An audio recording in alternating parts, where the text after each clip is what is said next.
You said the Democrats thought, the Asian Americans are, no matter what, are with the Democratic Party. I didn't know that. I thought that there's actually a little mystery about the political leaning of Asian Americans, since, to me, it seems that neither party is able to engage this demographic very effectively. Is it true? That's also true, but the Democrat propaganda said for years they're minorities, they're immigrants, they got to be with us, and that's not true. Carlson asked him, as an Asian father, why does you support a policy that will require your kid to score 140 points higher than white students, 217 points higher than Hispanics, and 450 points higher than African American students on SAT in order to get into Harvard? And he had a long runabout in answering this question. And in the end, he basically said, because different races have different starting points, so this discrimination is justified. But I think, he got into Harvard along with his brother, and so he got the e-ticket. He gets to get in, but he doesn't want anybody else getting in.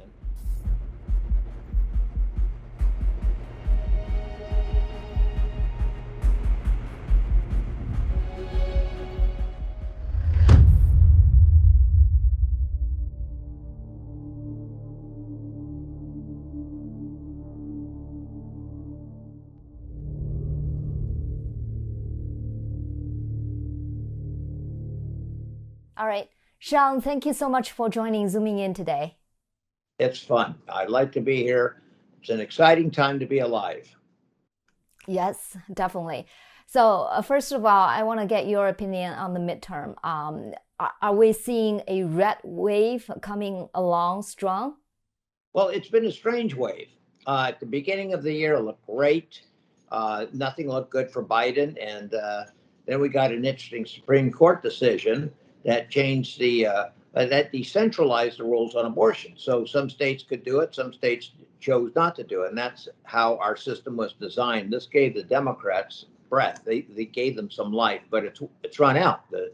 They peaked early, and the demographics, the general sentiment and history is all against the Democrat Party, particularly in the House of Representatives. So it looks to be a minimum of 25 new seats for the Republicans. Remember, they gained 20 seats in the presidential year against Biden. The Republicans actually gained seats while they lost the presidency. My wife is one of the winners. And now we may be getting another 25 to 30 seats at a minimum. So that's going to give Speaker McCarthy, we'll get used to that, a great deal of latitude to have a mandate in the House of Representatives. So you are already saying that the House will go Republican. You're predicting, yes. Okay. Yeah, right.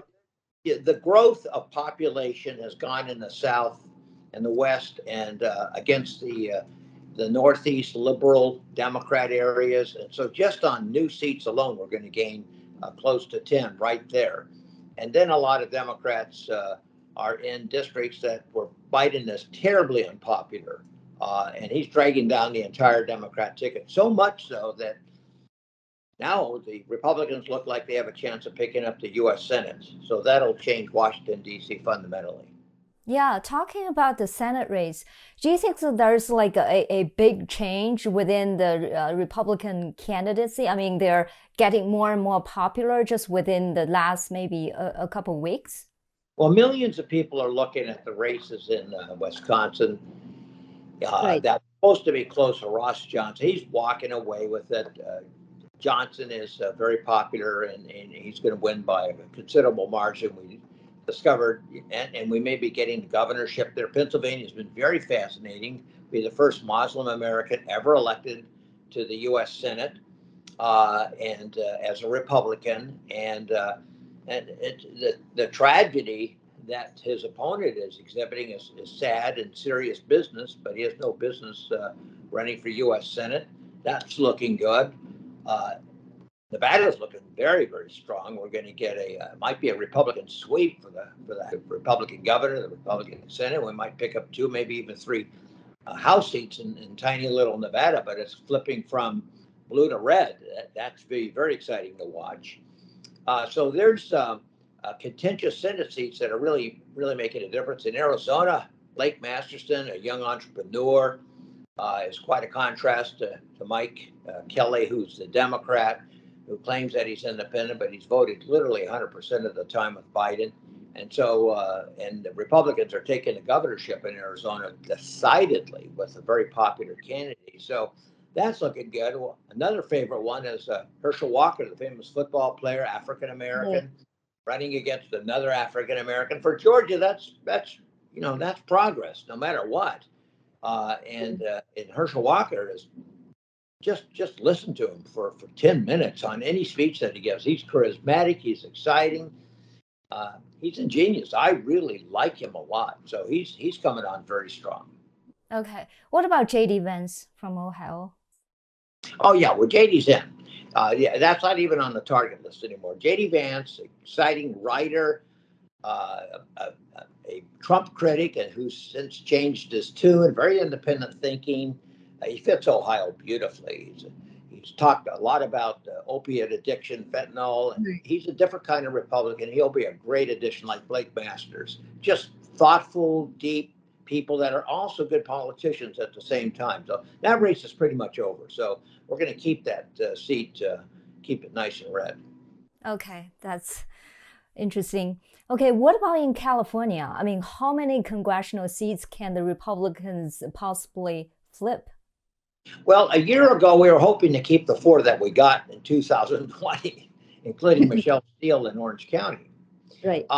Now it's looking like not only do the 4 look pretty good that we picked up, but now we're looking at picking up the seat in Dana Point and Oceanside, picking up a seat in the Newport Beach area with Scott Baugh, picking up a seat in Ventura County. And those are 3 that are just nice and local, and maybe 1 or 2 pickups in the Central Valley. It'd be astonishing. I think Republicans have a decent chance of growing from the 4 they won to 2 more at least. And because now we're seeing real momentum, real votes, we're counting all the ballots that are coming in to see who's delivering them. The Democrats are underperforming where they do the best. They do the best by early mail balloting, and they're underperforming. Young people aren't voting at all in any decent numbers, and the Republicans, from a political science point of view, are overperforming.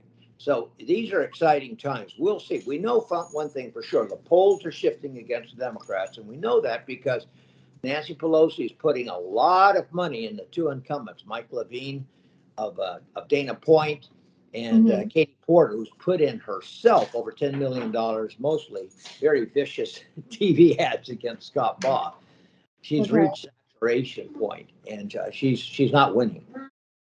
Yeah, I think President Biden is coming to California just to support for the second time, and I tell you, that is not a blessing. He is upside down. 20 points against him in Orange County. So actually, he's being welcomed by the Republicans. In fact, bring on Kamala. Bring her too. Don't hesitate. Bring all the blame. Our favorite would be Nancy Pelosi. Her numbers are. She's a 70-30. 70% of the voters in Orange County can't stand her. So yeah, bring them on and make it a referendum because it's just going to help our side. Do you see Asian American candidates becoming more and more important in California? Yes. The breakthrough took place in Orange County with young Kim and Michelle Steel. Right. But it took 20 years to get there, literally for both of them. 20 years. They've both been active in politics locally. Michelle and Young both got elected to local positions, so they're not newcomers. And so they were well known by the party, well known by communities, well known by political circles. So when they both got elected, it kind of shocked the country. 2 Korean women immigrants, both Korean speaking and English speaking. Michelle speaks Japanese also. When they both got elected, the Democrats thought they had total control over the AP vote. They thought all Asian Americans were going to be with them no matter what.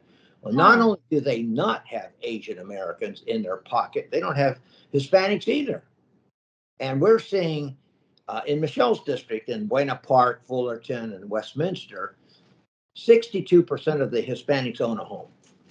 That tells me that they are pretty much conservative. They got a lot to work for. They got families. They're fulfilling the American dream. They're not dependent. They're earners. They're entrepreneurs, and that's bad for Democrats. Democrats want dependent people, people that are on the margins that they can kind of control and manipulate. It's interesting what you just said. You said the Democrats thought, the Asian Americans are, no matter what, are with the Democratic Party. I didn't know that. I thought that there's actually a little mystery about the political leaning of Asian Americans, since, to me, it seems that neither party is able to engage this demographic very effectively. Is it true? That's also true, but the Democrat propaganda said for years they're minorities, they're immigrants, they got to be with us. And that's not true. Every immigrant community is unique and different. They have different reasons for having come here all at once or over a period of time. There's different histories. And so when you say Asian Americans, there's really no such thing. There's Chinese Americans, but if you look at that, there's actually Taiwanese, Hong Kong, Shanghainese, mainland, Singapore. So there's so many varieties. There's no group think. The Democrats logically have to think group think. There's one thing the Democrats have done to coalesce different groups that make up Asian Americans, and that's affirmative action. And affirmative action, by excluding hardworking Chinese families from getting their sons and daughters into major universities, have been victims of very vicious racism that's propagated not only by the Democrat Party, not only by Joe Biden, not only by liberals for 50 years, but by Michelle's opponent, Chen. Chen, who went to Harvard, doesn't want the rest of the Asian Americans who have earned their way to go to Harvard. So he supports affirmative action, which is so contrary to 90% of what most Asian American families want. So that alone is a big divider. If a Korean American or Vietnamese American hears that there's affirmative action, some person supports it, they immediately lost the Vietnamese vote. They immediately lost the Chinese American vote. That is one of the biggest concerns in the Chinese, Vietnamese, Korean, and other Asian communities. Right. And that makes me wonder why the Democrats, choose Chen as their candidate, with his position on Confucius Institute and also affirmative action. I just don't think he has a chance within the Asian American community. It'd be nice if he lived in Orange County. He lives in LA County. He's nowhere close to the district. It's really embarrassing for him. It's the third time that he's run. But, the worst part is that when he was a chairman of a school board of an Asian/Hispanic school district in La Puente, California, he invited the Confucius Institute to set up shop in the public school system out there. Well, it was a huge, big issue, and the superintendent challenged Chen and says, "Why are you bringing in a propaganda organization from the Chinese Communist Party?" He challenged him on that and fought it. Sadly, it was a 4-1 vote. The one vote was by Hispanic Democrats that said, "This is terrible. We don't want the Confucius Institute." And he wrote an article in 2011, Chen, saying, "If you oppose the Confucius Institute, you're racist."